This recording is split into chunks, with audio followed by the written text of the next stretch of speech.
प्रिय विद्यार्थियों, पिछले व्याख्यान में हमने संस्कृत साहित्य का इतिहास में जो गीति काव्य है उसका सामान्य जो परिचय प्राप्त किया।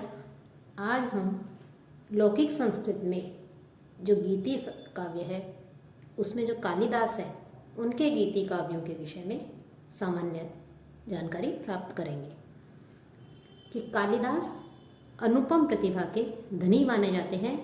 वे न केवल एक श्रेष्ठ महाकाव्यकार थे अपितु श्रेष्ठ नाटककार और गीति काव्य के रचयिता भी माने जाते हैं।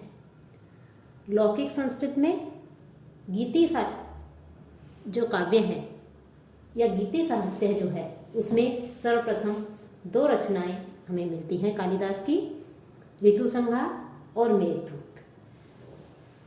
इन दोनों ही रचनाओं में के कारण कालिदास जो है वो गीति काव्य की रचना करने में निपुण माने जाते हैं। कालिदास का विश्वविख्यात जो काव्य है वो मेघदूत मिलता है। इसी प्रकार कालिदास का ऋतुसंहार भी गीति काव्य माना जाता है और संस्कृत में मेघदूत के अनुकरण पर एक लंबी काव्य परंपरा चल पड़ी और इसी प्रकार के सैकड़ों जो दूत काव्य कह सकते हैं, संदेश काव्य कह सकते हैं, उनकी रचना की गई है। इसी प्रकार नीति श्रृंगार वैराग्य को आधार बना करके नीति शतक, वैराग्य शतक, श्रृंगार शतक, अमरूक शतक, आर्य सप्तशती आदि इस प्रकार के हजारों काव्य जो है वो लिखे गए हैं। तो हम कालिदास के जो गीति काव्य हैं उनके विषय में बात कर रहे थे। तो जो कालिदास हैं उन्होंने महाकाव्य नाटकों के साथ जो गीति काव्य लिखे हैं उनमें दो गीति काव्य हैं, ऋतुसंहार और मेघदूत। कि कालिदास की जो दोनों कृतियां हैं ये गीति काव्य की प्राचीनतम उपलब्ध रचनाएं कही जा सकती हैं। ऋतुसंहार 6 सर्गों का लघु काव्य है। इसमें जिसके प्रत्येक सर्ग में एक ऋतु का वर्णन किया गया है और इसमें 144 पद्य हैं। ऋतुसंहार में ग्रीष्म, वर्षा, शरद, हेमंत, शिशिर एवं जो बसंत ऋतु हैं इन ऋतुओं का यथाक्रम वर्णन किया गया है कि एक के बाद दूसरी ऋतु के आगमन से जहाँ प्रकृति के बाह्य रूप में नवीनता या विचित्रता आ जाती है, वहीं जो युवक युवतियाँ होते हैं उनमें भी अनेक श्रृंगारिक चेष्टाओं का उदय होता है। ऋतुसंहार में प्रकृति के बाह्य सौंदर्य और मानवीय प्रणय का सुंदर संयोग जो है देखने को मिलता है। ऋतुसंहार का प्रारंभ ग्रीष्म की प्रचंडता के वर्णन से हुआ है और उसकी समाप्ति होती है बसंत ऋतु की मादकता में। इसके प्रत्येक सर्ग में 16 से 28 तक की श्लोक संख्या होती है। ऋतुसंहार की भाषा सरल एवं बोधगम्य है और इसकी शैली में प्रसाद गुण की छटा देखने को मिलती है। 6 जो ऋतुएं हैं उन 6 ऋतुओं के वर्णन में कवि ने केवल बाह्य रूप का ही चित्रण नहीं किया अपितु अपनी सूक्ष्म निरीक्षण शक्ति का प्रदर्शन करते हुए जो 6 ऋतुएं हैं उनमें प्रत्येक ऋतु की विशिष्टताओं का भी चित्रण जो है कवि ने यहाँ पर किया है। साथ ही जो कालिदास है वो प्रकृति के साथ स्वाभाविक प्रेममयी जो भाव है उन भावों का भी उन्होंने उसमें प्रदर्शन किया है। इस जो ऋतुसंहार की जो भाषा है वो भाषा शैली अत्यंत सरल और सरस है। संपूर्ण जो ये रचना है यह है इसमें प्रसाद गुण है और अनुप्रास में शब्द विन्यास देखने को मिलता है, पद्यों का प्रवाह है और इसकी जो भाषा है वो जटिलता रहित हमें दृष्टिगत होती है। जैसे ही बसंत ऋतु आती है, बसंत ऋतु के आगमन पर चारों तरफ का वातावरण किस प्रकार से दृष्टिगत हो जाता है, दृश्य देखने योग्य हो जाता है, कितना स्निग्ध और प्रिय प्रतीत होता है, सुहावना लगने लगता है। इन सब का ही बड़ा ही मनोरम जो चित्रण है वो कवि ने अपने ये जो ऋतुसंहार जो ग्रंथ है इसमें किया है। तो यह 6 सर्गों में निबद्ध ऋतु वर्णन पर आधारित लघु काव्य है। कालिदास की प्रारंभिक रचना होने पर भी वर्णन एवं सूक्ष्म निरीक्षण की दृष्टि से ये विशेष महत्व रखती है। वस्तुतः हम देखें तो अपनी कलात्मक प्रौढ़ता के कारण और प्रकृति से तादात्म्यपूर्ण वर्णन के कारण ऋतु संहार संस्कृत साहित्य में महत्वपूर्ण काव्य माना गया है। इसमें काव्य कला, सूक्ष्म निरीक्षण, अंतःबाह्य प्रभाव, सरस सरल प्रांजल भाषा शैली के कारण यह उत्कृष्ट काव्य माना जाता है। इसमें कवि ने मानव और प्रकृति के प्रणय मूलक जो संवेदनात्मक संबंध है उनका बड़ा ही मानविकता के साथ चित्रण किया है। प्रकृति और मानवीय संबंधों का भी इस ऋतु संहार में सूक्ष्म चित्रण, मार्मिक चित्रण जो है हमें देखने को मिलता है। अब जो कालिदास का दूसरा जो गीति काव्य है वो है मेघदूत। मेघदूत महाकवि कालिदास के द्वारा ही रचित विश्व विश्रुत गीति काव्य या खंड काव्य कह सकते हैं और यह भी संस्कृत का सर्वश्रेष्ठ गीति काव्य है। और मेघदूत से ही संस्कृत में संदेश काव्य परंपरा या दूत काव्य जो परंपरा है उस परंपरा का प्रवर्तन हुआ है। हम इस प्रकार से ऐसा मान सकते हैं। मेघदूत अपने कोटि के अन्यतम एवं सर्वश्रेष्ठ रचना है। मानवीय अंतःभावों के चित्रण में और बाह्य प्रकृति के उत्तम जो रम्य दृश्य हैं उनके अंकन में भी यह एक मौलिक और सुंदर रचना कही जा सकती है। मेघदूत काल्पनिक किंतु उत्कृष्ट कलात्मक काव्य है। मेघदूत में प्रकृति और मानवीय अंतः संबंध जो हैं उनका अद्भुत एवं मार्मिक जो चित्रण है वो चित्रण प्रस्तुत किया गया है। यह प्रकृति की चेतना का काव्य है। इसमें न स्थूल जो प्रकृति है उस प्रकृति का चित्रण है,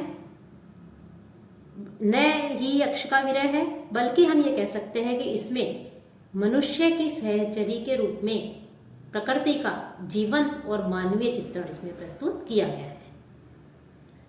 यदि कालिदास ने केवल मेघदूत ही लिखा होता, उनके बारे में कहा जाता है, एक फ्रेंच विद्वान हुए हैं, उन्होंने तो यहाँ तक कह दिया कि यदि कालिदास ने अन्य काव्यों की, अन्य ग्रंथों की रचना नहीं की होती और केवल मेघदूत ही लिखा होता तो भी वो आज संसार के सर्वश्रेष्ठ कवि कहलाते।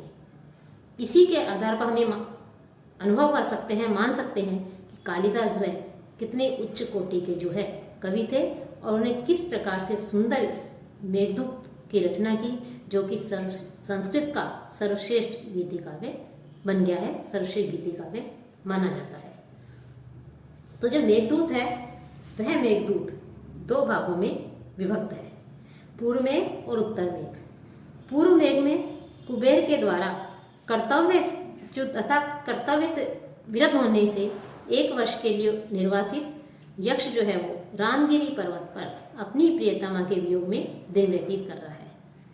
और 8 मास बाद जब वर्षा आती है और आषाढ़ में मेघों को जब वो उमड़ते हुए देखता है तो वह कामातुर हो जाता है और अपनी प्रियतमा के पास प्रणय संदेश भेजने के लिए वो मेघ अर्थात जो बादल है उसको दूत बनाता हुआ उसके अलका तक जाने के मार्ग का वर्णन, जो अलकापुरी है वहाँ तक जाने के मार्ग का वर्णन करता है।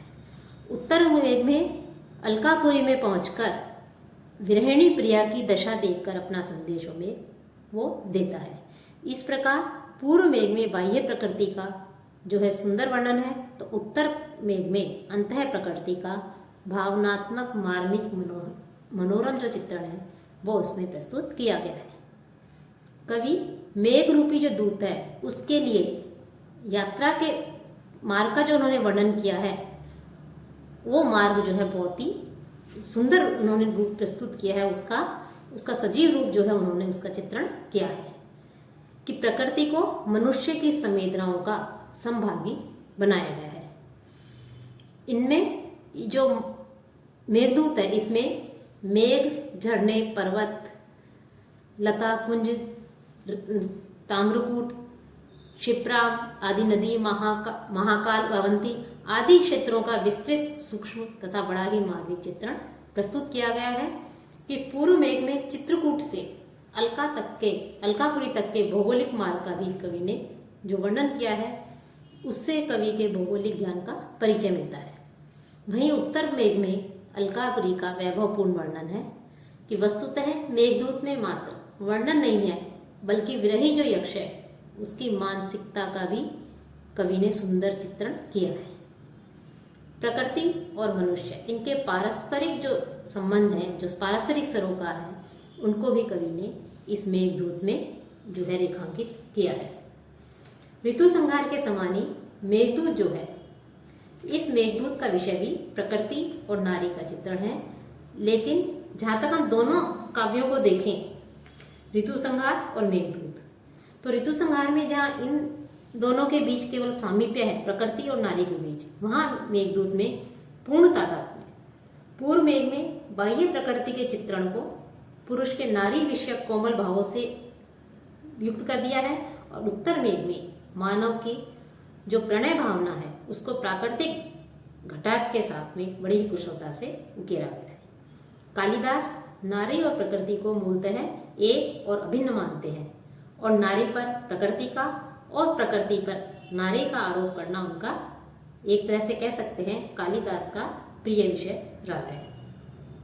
मेघदूत, कुछ विद्वानों का कहना है कि जो मेघदूत में कालिदास ने जो भावनाओं का वर्णन किया है, तो उससे ऐसा लगता है कि कालिदास ने यक्ष के बहाने से मानो स्वयं अपनी मनोदशा को व्यक्त किया है। लेकिन कवियों की इस कल्पना में कोई तथ्य नहीं जान पड़ता। कालिदास ने मेघदूत की कल्पना वाल्मीकि रामायण की उस घटना से ली है जहां राम सीता के प्रति हनुमान के द्वारा संदेश भेजते हैं। स्वयं जो मेघदूत है उसकी कुछ पंक्तियां भी इस कथन का समर्थन करती हुई हमें उसमें दिखाई देती है। सामान्यतया मेघदूत श्रृंगार रस प्रधान काव्य कहा जाता है, और उसमें विभिन्न प्रकार की जो स्त्रियों की चेष्टाएं उसका भी वर्णचित्रण है। मेघदूत जहाँ एक और श्रृंगार और यौवन का परिपूर्ण काव्य है, वहीं वह शिवात्मक चैतन्य की प्राप्ति का भी गूढ़ संकेत देता है। कवि ने बड़े कौशल से शिव के स्वरूप का जो सन्निवेश है वो भी हमें वहाँ पर दिखाई देता है। काव्य कला की दृष्टि से भी मेघदूत एक उत्कृष्ट काव्य विभूति है, और उसमें सुकुमार कल्पना के अनुरूप अत्यंत मनोहर भाषा शैली का वर्णन हमें देखने को मिलता है।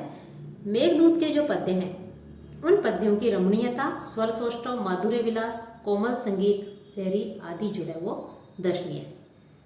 मेघदूत जो काव्य है वो सारा काव्य मंदाक्रांता छंद में लिखा गया है।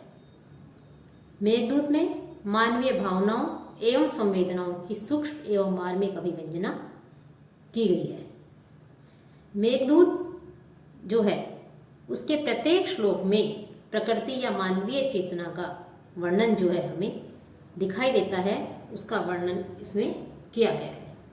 तो इस प्रकार से जो कालिदास हैं, उन कालिदास की जो महाकवि कालिदास हैं, उन्होंने जो महाकाव्यों की, नाटकों की आदि इनकी रचना की, उनकी रचना के साथ साथ उन्होंने जो गीति काव्यों की रचना की है, दो, ऋतु संहार और मेघदूत, इन दोनों काव्यों का भी संस्कृत साहित्य, जो गीति काव्य हैं, इनका संस्कृत साहित्य में कालिदास के नाटकों और महाकाव्यों के साथ साथ इन गीति काव्यों का भी महत्वपूर्ण स्थान माना जाता है। तो कालिदास के द्वारा रचित ये दोनों ही काव्य, गीति काव्य, ऋतु संहार, संस्कृत साहित्य के प्रसिद्ध जो कह सकते हैं काव्य हैं, गीति काव्य हैं, वो कहे जा सकते हैं। ये दोनों ही श्रेष्ठ काव्य हैं।